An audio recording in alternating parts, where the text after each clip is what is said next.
Good afternoon, everyone. Welcome to another episode of your favorite podcast and mine, The Real Estate Playbook.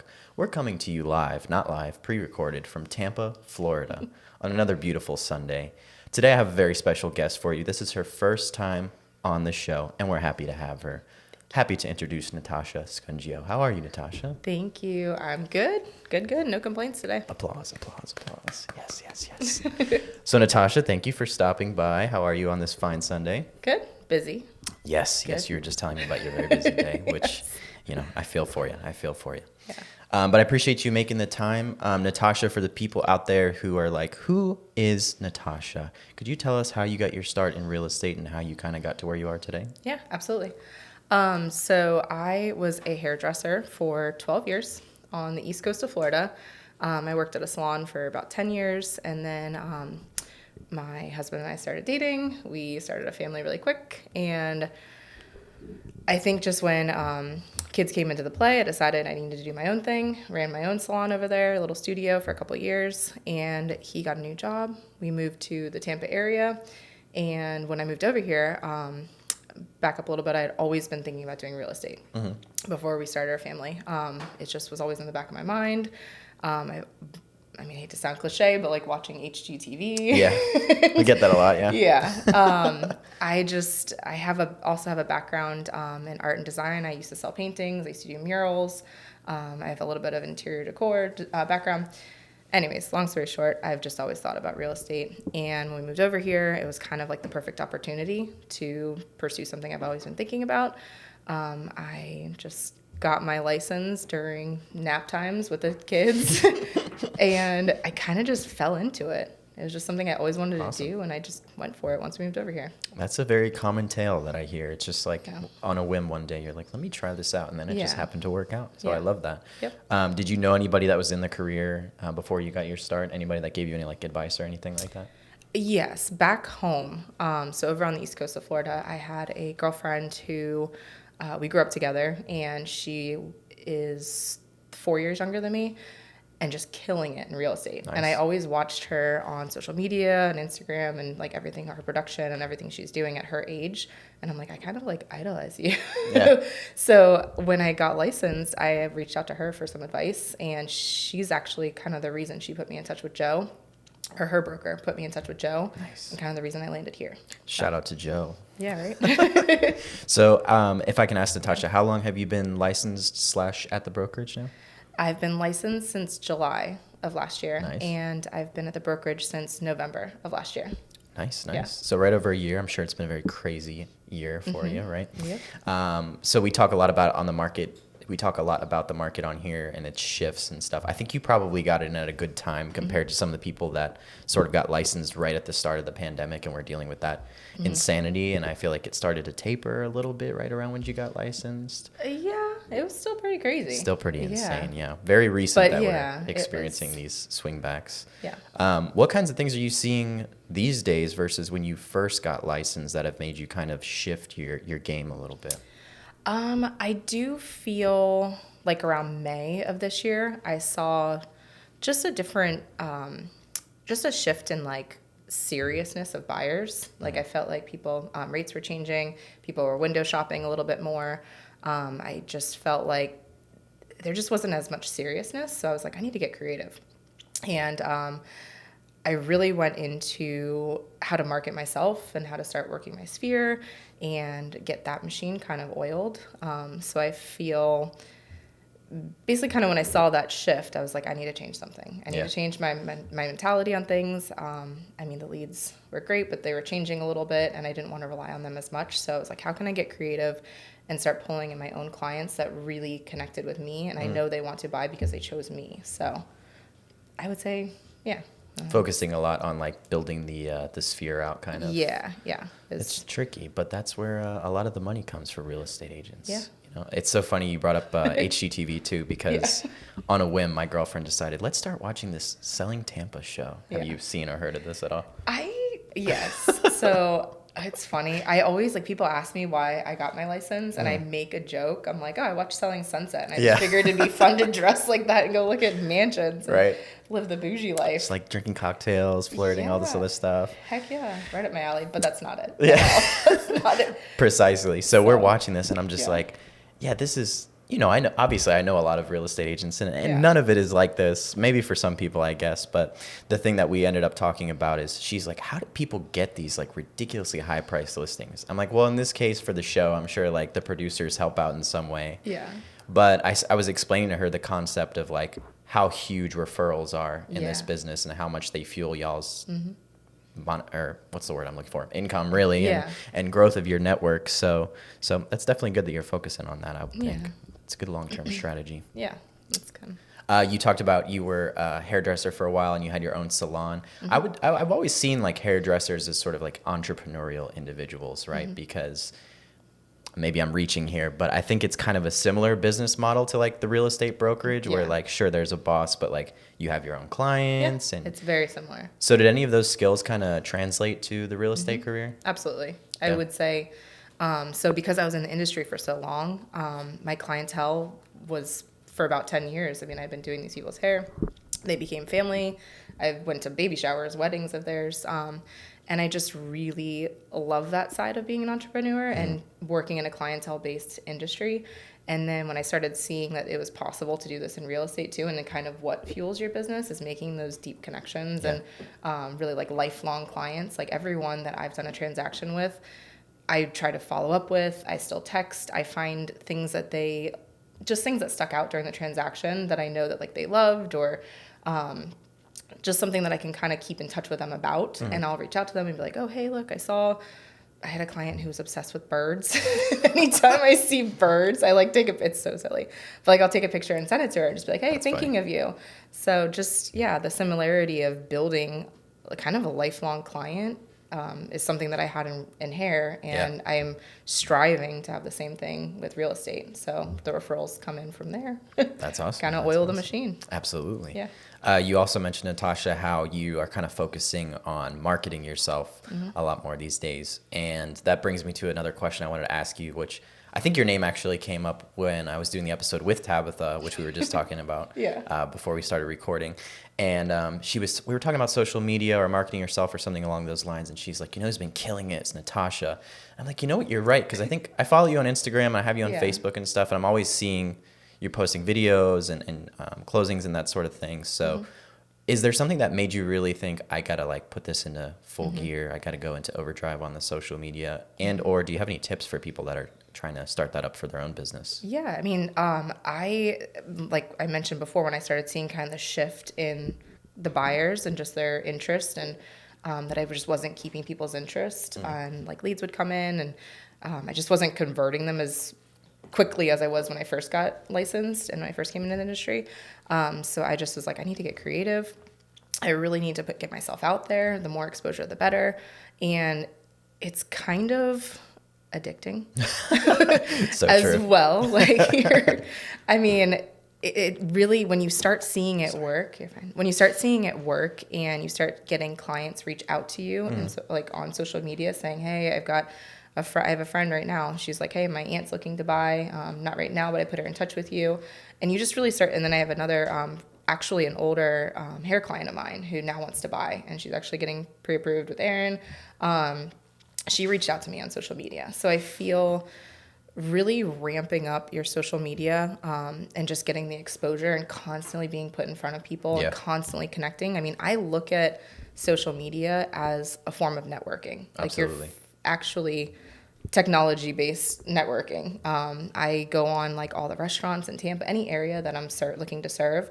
I go on like all the restaurants, all the shopping, all the main just kind of places that I know, like clientele that I want to work with is hanging out or visiting. I try to hashtag them. I go to those places. Yeah. I go start conversations. I went to Timpano in Hyde Park a couple days ago, and I was actually there meeting a real estate agent, and we were just like talking. It was just just a friend I met. We were talking about the market and just the business and all that.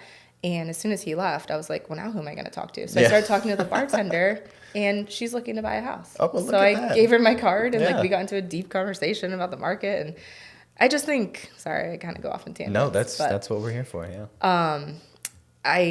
I didn't even know what Timpano, the restaurant, was until I saw it on social media. But it's got a huge social media following. Nice. So I just think looking at social media as free marketing.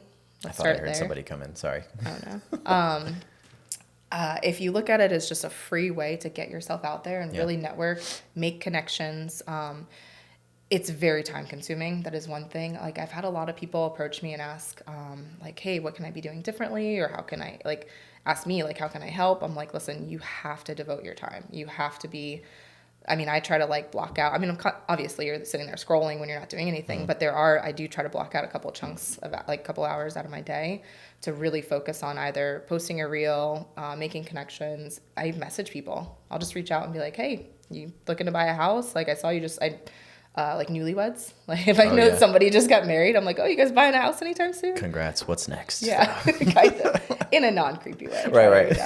But social media is just so powerful, and I'm nowhere near where I want to be with it. So it's funny when people are like, oh, what are you doing? This is so cool. You're killing it on Instagram. I'm like, am I? All right, thanks. Right.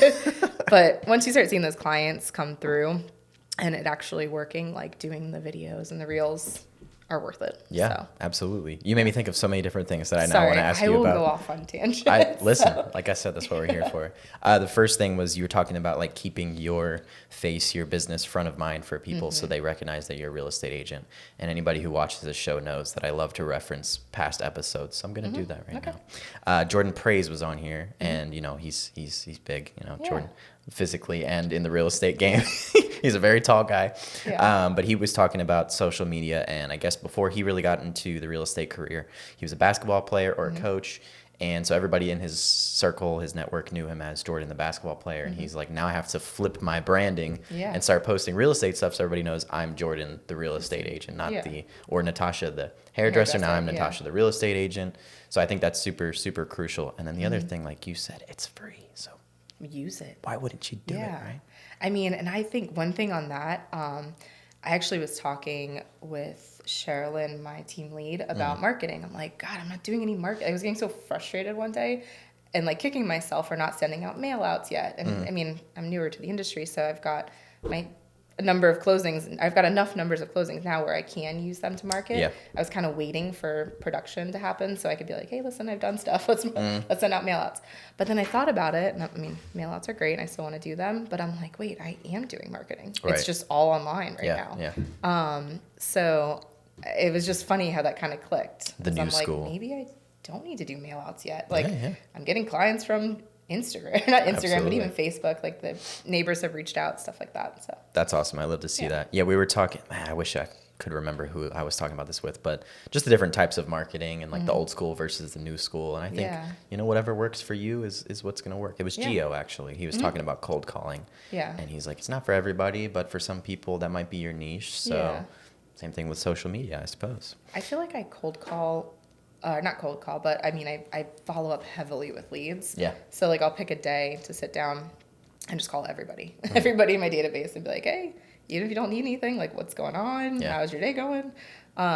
So I feel like, I don't know. I haven't really like actually tried to like cold call yet. Yeah. It's just following up with leads. Yeah. I'm sweating just thinking about it. The other thing you made me think of, Natosha, is talking about like getting business from social media and so on and so forth. I don't know if I wouldn't call this social media, but getting reviews from past clients, I think is in a similar vein because it gives you that like social proof of like, hey, this is what I do. I'm good at it. These people were happy. And anybody who is at the brokerage knows how heavily the marketing team here stresses getting reviews from your past clients, whether it's on Google or Zillow or whatever. Yeah. And the reason that you made me think of it is because Tabitha specifically had one client at least that saw how many reviews she had gotten on like our St. Pete office's Google page. And so when they called in, they asked for Tabitha because, hey, I see her name. All these people work with her. They were super happy. So I'm wondering if you've had any similar experiences or if you can maybe speak to the power of the review. Yes. So today, before I came here, my listing appointment was from someone who They actually had a negative experience with a agent at another brokerage. They did their research. They picked our brokerage. They saw the productivity and just how large of a brokerage we are. And then they went through reviews, and they chose me. They reached out of the blue. I was actually in car line picking up my daughter, and I was like, oh, hey, all right, how can I help you? It caught me off guard because I have been working, I would say, I work very hard to not only just get the review, but like what's included in the review. Is someone just going to leave you a review saying, wow, the process was smooth, it was seamless, thanks for the house? Or, I love it when I see my clients go into detail. Yeah. They're like, she went out of her way. She like made best friends with the listing agent. Yeah. I think it's also the power of what they're reviewing too. But yes, reviews are extremely useful. Yeah, absolutely. And it's important, I think, to ask your client, if you had a good experience, can you please leave me a review? Even someone that you just showed a house to too. Like, they may not be ready to buy, but maybe just be like, oh, well, if you want to leave a review, here's our page, kind of thing. Exactly. So there is a strong strength to reviews. Something on a similar note, but slightly unrelated. You got me thinking about referrals again. And I just remember when Tim would do his one of his trainings, he would just talk about like the importance of the referral and how to get more referrals. Yeah. And you talk about like either asking clients for reviews or whatever it might be. You can do the same thing with referrals. And that was one of the strategies that he kind of suggested, was like, just ask everybody for a referral, every client. Yeah. And they might forget about it or whatever, or maybe they won't forget about it. They'll mention it to their dentist or their hairdresser or whatever. Yeah, I had this great real estate agent. Do you employ any strategies like that kind of, where you'll just straight up ask like, hey, just refer me to somebody that you know? Yeah. Not when I first started, just because I wasn't like, my confidence level wasn't up yet. I'm like, yeah, I'm still learning. But yeah, I would say like my last 3 to 4 closings, I've just nicely asked for a review. Yeah. I don't want this to sound like boastful or anything, but they kind of just say it automatically. That's awesome. They're like, my last couple of clients that, as you're saying that, it came to mind. They're like, anyone I know that's buying a house. I had a closing in South Tampa, and she's like, I'm going to let all my neighbors know. I'm like, I know I did good, sure, but all right, thanks. Like, so I really feel, I guess where I'm kind of getting with this is asking her for a referral. Yes, I do. But it's really in the nature of like what you did during the transaction that really leaves a mark on your clients and makes them want to refer you out. They really had, the last few closings I've had, they've said they're going to refer me out. So I don't even like have to ask, but yeah, I think it's powerful. That's useful. Ideal. Yeah. So, Natosha, obviously, these people loved working with you if they're ready to give you a referral. So I'm wondering, what would you consider to be your greatest strength that allows you to succeed in these like client relationships or in just your career in general? Okay. I really feel like it's connections. Just really getting to know the client, understanding their needs. I think the biggest thing is I don't look at it as a transaction. I don't look at it as my commission or, okay, how much is this price point? Like, I don't even pay attention to the numbers sometimes. And then I'll get my closing check or my commission check. I'm like, sweet. Awesome. Cool. Yeah. Yeah. So I really think looking at every transaction as much as you can. I know everyone's busy. Just looking at it, how can you deeply connect with this client? How can you really make a change, like make a difference in maybe their past experience with a realtor they bought with or sold with before? I just think I guess you could say my strength is just really connecting with clients, connecting with them, understanding their needs, understanding what they're looking for, be willing to show them multiple houses, be willing to kind of crawl through crawl spaces for them and jump through hoops, literally. Oof. Just willing to kind of be there every step of the way for your clients as much as you can. Obviously there's times where I can't crawl through crawl spaces. Yeah, nobody wants to do that. Yeah. So I don't know. Yeah. You made me think of something that we don't talk about enough on here, which is how much work that is for one human being, like to maintain all of these relationships. I just think about, I'm not a real estate agent, and the amount of relationships that I have just in my personal life, having to maintain those, it's work, right? Yeah. So I'm wondering, to what degree does the support of a team kind of help you out with that? Like your transaction coordinators, your brokers, so on and so forth. Does that help you kind of juggle everything? Absolutely. Yeah, absolutely. I definitely feel like my team lead is freaking awesome. Go Chevy. You know who you are. I feel really just having good people in your corner too. I feel, excuse me, just within the brokerage and people that can help you. But when you say like transaction coordinators, they are also amazing. Yeah, absolutely. APs too. I mean, I try to utilize them as much as I can if I'm running around doing showings during the day and someone's asked me, hey, is there anything I can do? And I know I need to follow up with that client, but I'm kind of like unsure what stage they're in. If they're like ready to, like, if they're kind of like not sure if they're going to pull the plug yet, I'll ask the AP, like, hey, can you reach out to them and just feel them out for me? I'm running around today. So yeah, that's awesome. I think everyone's really helpful. Don't mind me. I need to Love take a that. drink of water. Oh, you're fine. You're fine. So I call these my job interview questions for a reason, because I feel like I'm interviewing you for a job when I ask these questions. Hopefully I pass. Yeah. So far, so good. Job. So the follow-up to asking what your greatest strength is, everybody has obstacles. I hesitate to use the word weakness, as always, but everybody has those things that they try to overcome, right? So I'm wondering, what would yours be, and is it something that you've perhaps already gotten over, or if it's something that you're still working on? Weaknesses, you said? Yeah. Yeah. Like I mentioned to you before the show. So I have 2 toddlers. I mean, age 2 and 5. Yeah. And I don't know if it's a weakness, but it's just really tough for me. Right. Navigating mom schedule, car line pickups, answering phone calls for clients and listing agents and lenders when I've got them playing or screaming in the background. So I do feel that that's something that's just going to shift with time as they grow older. Of course, yeah.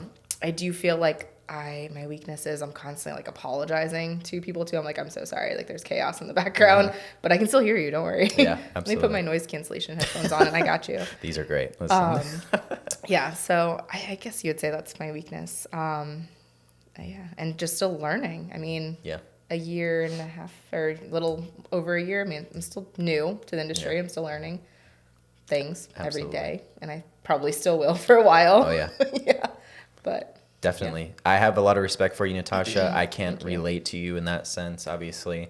But I see people at the brokerage like yourself who are balancing parenthood or their spouse or whatever it might be. And I just think like, man, the amount of respect I have for them. Like Brooke is a great example too, because she's been on here twice now. And every time, like, you know, she lives kind of far, and so we're doing it over Zoom, and she might have to go do something with her kids or whatever. Yeah. And she's the same way. She's like apologizing. I'm like, listen, don't even worry about it. I'm it's like just over here, you know? Like we're like, I'm so sorry. There's literal chaos in the background, but I can still get this deal done. Don't worry. Exactly. But they grow, and then you miss when they're young, and I just have to navigate it the best I can. Absolutely. So a shout out to you guys and anyone who's listening. Just give them a break, all right? Yeah. Because that's just an additional layer of responsibility and a variable in your time management skills that people don't think about. So definitely. That's awesome. Have you ever had to like bring them to a showing or anything like that? Oh, yeah. Yeah. Showings. The funniest, that just reminded me of something. The funniest thing is I brought them to a showing, and we actually ended up getting under contract on this house. And I went back to do the inspection. And literally on one of the windows, my 2-year-old had like face planted, and there was like handprints on the windows with like a smudge mark along the window. You're like, I can explain and that. I literally was like, I know exactly where that came from. I'm going to have to get that washed for you before you do our final walkthrough. Oh, that's funny. So yes, they've come to one final walkthrough. That was pretty interesting as well. And a few showings. And they join me when they have to, I guess you would say. Yeah. It makes me think of, I don't know if you've ever seen this, but the show Modern Family. And I know of it. I haven't really watched it much, but the dad, Phil, he's like a real estate agent, and when one of the kids was young, he would bring him on all his like showing appointments or whatever, and would use it to like kind of schmooze up his clients or whatever. I think once the 2-year-old's a little older, like she's my 5-year-old, she's great. Like she's like, look at this flooring, like she'll sell the house. She even says that she's like, I want to sell houses. Like, Mom, 2-year-old, not there yet. That's too funny. Go watch that show. It's a great show. I know. I need to. So, Natosha, we were definitely talking a lot about influential people in your life, in our lives. Aside from maybe your kids, or maybe you could talk more about your kids, who are some of the most influential people that have had sort of an impact on your career? There's a lot of people. Yeah. I would say, I mean, I have to start with like, this is where I might go off on a tangent. I'm sorry. Reel me in if you need to. Alrighty.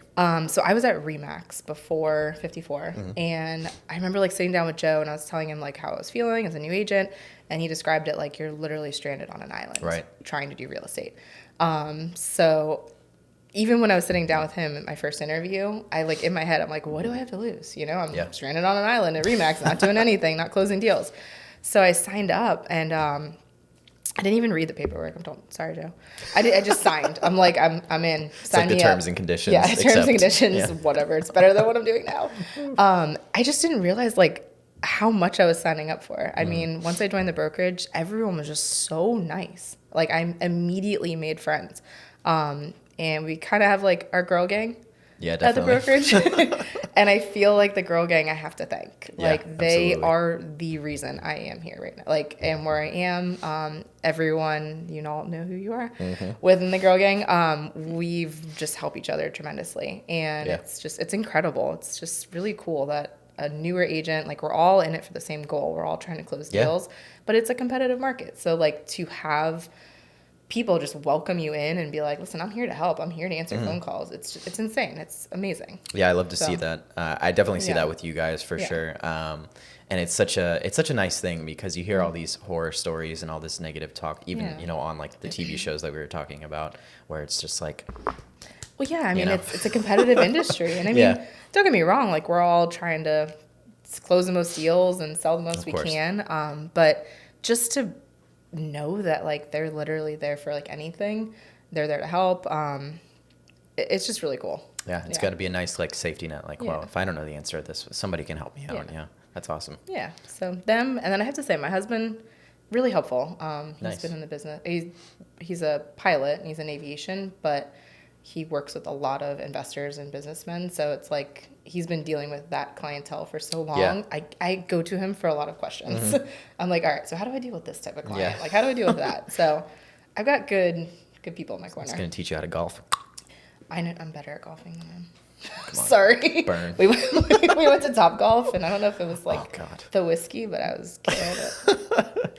It usually is the whiskey, right? Yeah. Usually is the whiskey.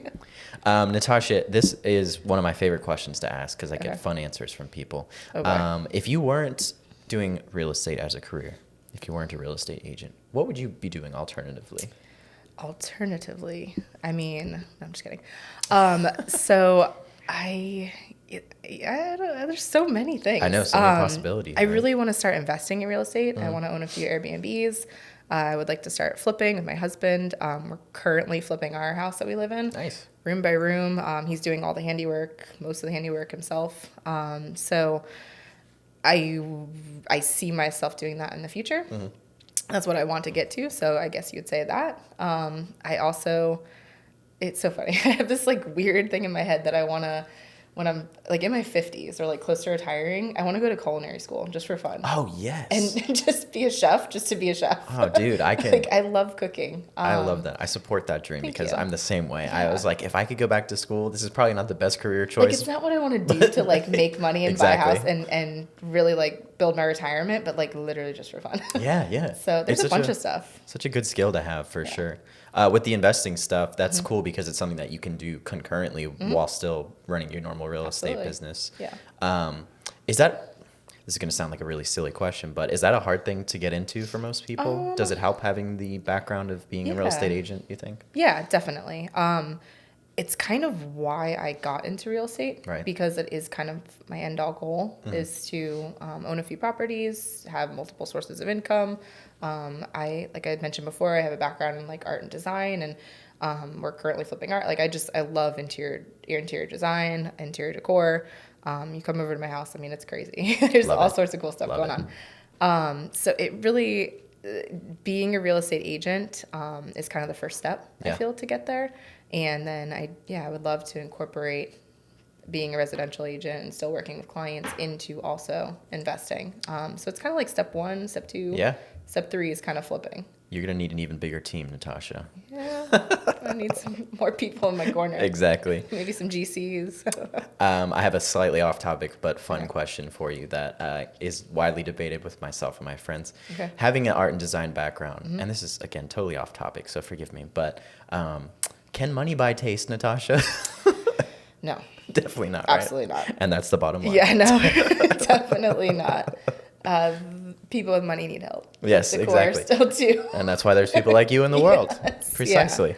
Yeah. Oh man, that's awesome. I have a fun tale that I always bring up whenever this comes up, which is a year and a half or like 2 years ago. Ann Carlson and I were doing a little ABC segment. She was giving an interview for their morning blend program, and I was there helping her out. Okay. And we were at this beautiful house, like super. I rolled up, and I'm just like, I do not belong at this property, right? And I'm just expecting, these wealthy people. They perhaps don't have any taste, but it was the complete opposite, like just immaculate. Yeah. And I was like, okay, To people the like you nines. exist. Yeah. I love it. Yeah, that's awesome. Where was it at?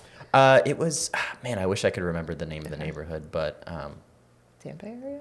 yeah, it was Yeah. over here, like Pasco County area. Okay. Yeah. Yeah, it's eluding me right now, but very nice, very nice. Must have been nice. Yeah, absolutely. So to bring it back, sorry, got off topic there a little bit, but we always end the show with the same thing, Natosha, and you and I kind of blew through these questions, so I'd like to thank you again for coming You're on. very welcome. You're a natural. Thank you for having me. Of course. We always end with the same thing, Natosha, which is if you could give some advice to the new real estate agents out there or those who are experiencing a lull in their business, what would your advice be to them? My advice would be hustle as hard as you can. You heard it here first, folks. Hustle, fake it till you make it.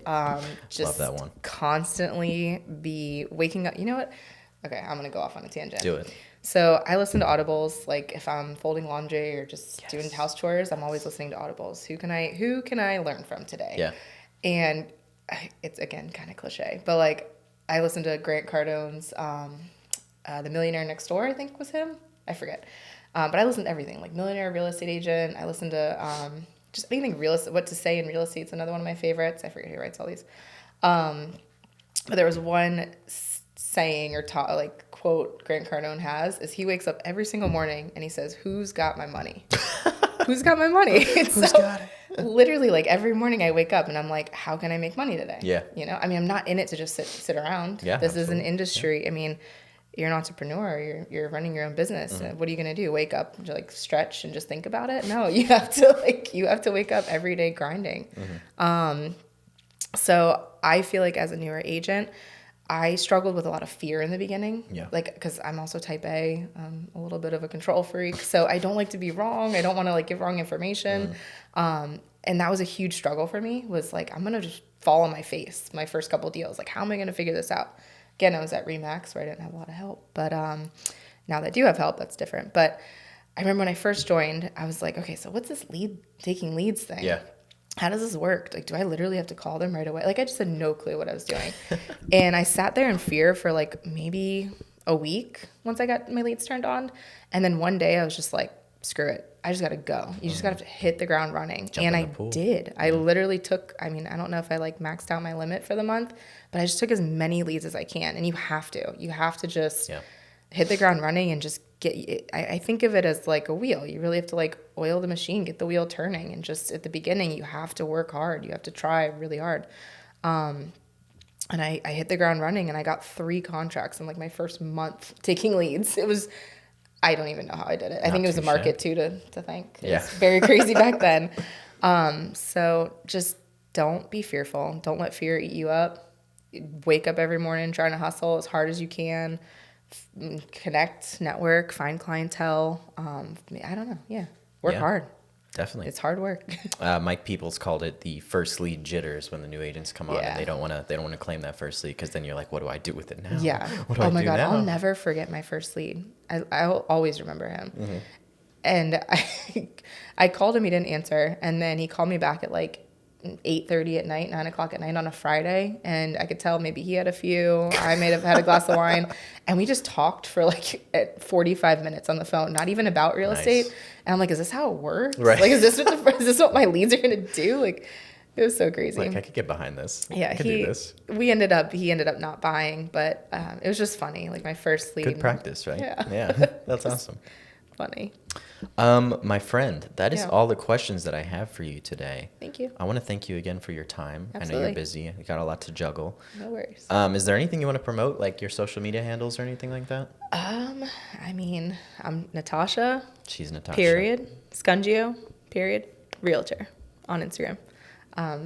Yeah, that's me. Follow it, my friends. Hashtag what is it? All of that Follow, stuff. subscribe. Drop a comment below to let us know. My husband's super into like podcasts. Yeah. And he has been begging me to start a YouTube channel. Oh, you Begging totally me. should. I Yeah. know. It's time consuming. I mean, it's Yes. like between Instagram, then Facebook and marketing. It's very time consuming. So we're still thinking about it. He has his drone license, so we might incorporate some stuff. I love that. We might see a YouTube channel soon. All right, keep your eyes out, people. Keep them peeled. Maybe we'll bring you back if you start it, Natosha. All right. Do a little promotion there. I'm here for it. All right. Well, that's our episode, friends. This is number 53, so the next one is 54.